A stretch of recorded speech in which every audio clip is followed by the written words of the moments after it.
welcome, my name is Fenamenchi, and today I'm going to be talking about the first two episodes of Fractal. Note, this series is a pain in the ass to explain, but very easy to understand, so if I make it sound complicated, it's not, I'm just an idiot.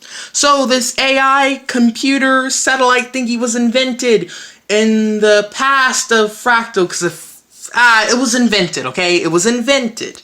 If you have a chip implanted into your body, you can utilize this said thing to use doppels. Doppels are basically virtual versions of yourself that you get to interact with. Another reason why you want to enter into this program and have things shoved in your body is because they pay you. Yes, you get to sit on your ass, talk virtually to people, not ever having to move a muscle, and you get paid for it. Lucky bastard. And that is basically the story. There's not a whole lot to the story, but this bit of story that is in the first two episodes is interesting and intriguing. I'll do my best to avoid spoiling anything, simply because I don't want to spoil anything. Fractal is an amazing anime, and I'm going to tell you why it's an amazing anime. First up, the characters. My favorite character is easily Nessa. She's this little redheaded chick who you meet in the second episode. She's absolutely adorable and cute, and the world of Fractal has no socialization. Most people use doppels. They don't interact with people or anything. They just interact with doppels using their own doppel. There are a few people who don't use doppels, but they're far and few in between. When Nessa finds out about this, she is utterly shocked. Why wouldn't people want to interact? Why don't people want to live in their homes? Shouldn't people want to live in their homes? The reason why that comes up is because there's a bunch of people who just live in RVs going place to place to get the best satellite connection so they can use their doppels the most effectively. When she realizes this, she seems kind of sad. Why wouldn't people want a permanent home and so forth? Second up, the main character. He has understandable reactions, he's a likable person, and of course the girls all call him a pervert, which just makes him all the more likable. Does it? Not really, but still, he's an enjoyable character, Apologies for the bad lighting. I had to, It's basically nighttime when I'm shooting this video, basically, so yeah, sorry about the bad lighting. I hope this looks a little bit better and a little bit less dark and blurry. Back to the characters. Yeah, the main character, he's enjoyable, he's likable, and he's overall a decent time. One of his personality traits that I thoroughly enjoy is his love for old technology. It's not that unique of a character trait, but it's still a fun, enjoyable one nonetheless.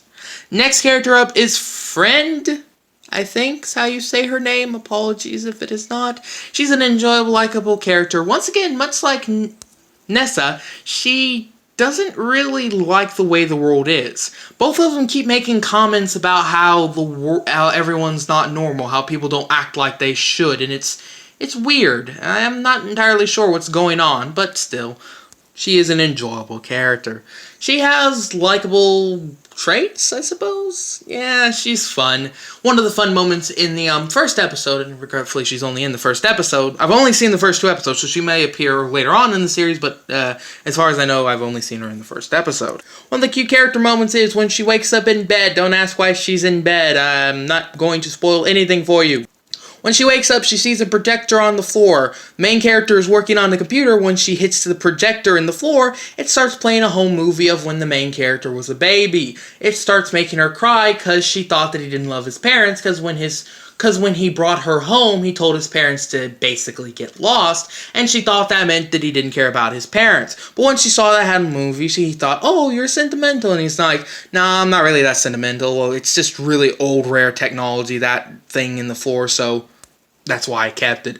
But despite that, she still actually likes him for that reason. Then she goes to pinch his cheeks and sing a song, and it sounds really weird and geeky or whatever, but it's actually a really cute scene. It's a really cute scene, and it's a good way of getting out the main character's name. Up to that point in the episode, you didn't even know his name. Probably. They may have said his name, and I just did not catch it till then. So yes, Friend's a likable character, Nessa's a likable character, and main character's a likable character. So yes, likable characters. One more group of characters I'd like to mention. They're basically Team Rocket level stupid. There's this little chick and these two goons, and they're absolutely hilarious.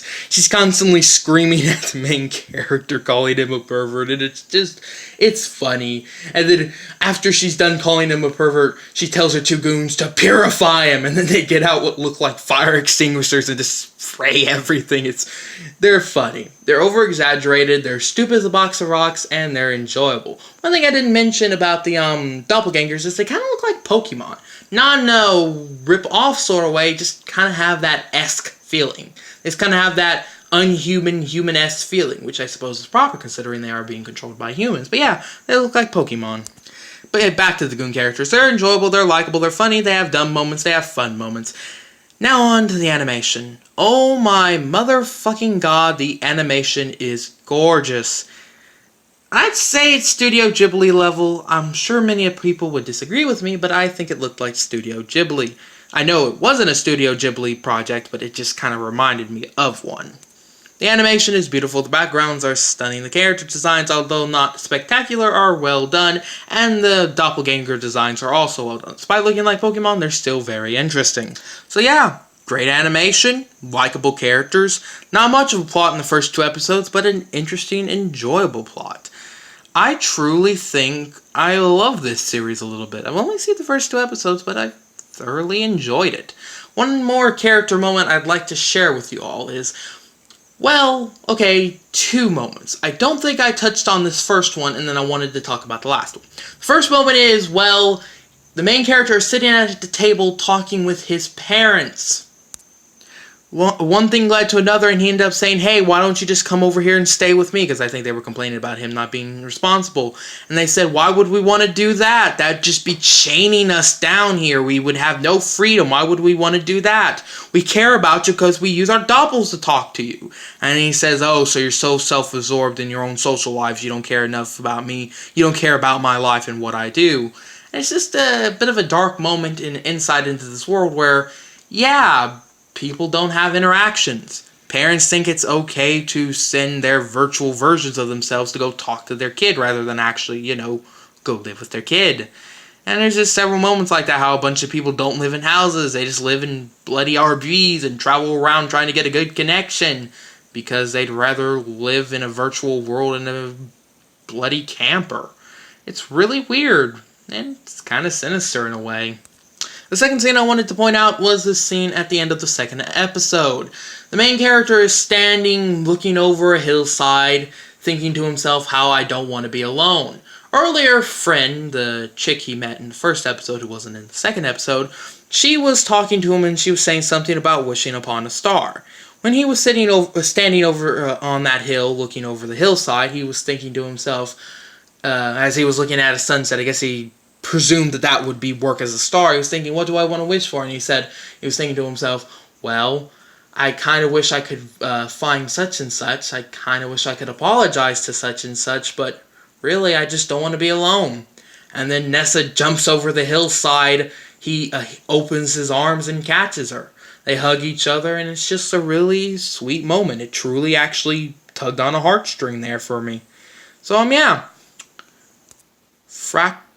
Fractale is a very good anime. It's well written, it's got some sweet moments, some slightly dark, sinister background moments, likable characters, and an enjoyable dub. Oh god, my video is getting ready to die, so check the description below for the first 2 episodes with the English dub, and check the description below for the first 2 episodes with the English subtitle. I do believe the entire 1st season was posted with the English sub, so if you want to watch the 1st season with the subtitle, do so. If you want to watch the first 2 episodes dubbed, do so. I'm going to give this show a rating of, I'm going to fucking buy it, because I fucking love the first 2 episodes. I think I love this anime. I may do a review on it next month, I may not. I've been Fanamanchi. Have a nice day. Thanks for watching. Screw you, phone, for telling me I didn't have enough space to record it, because I just did.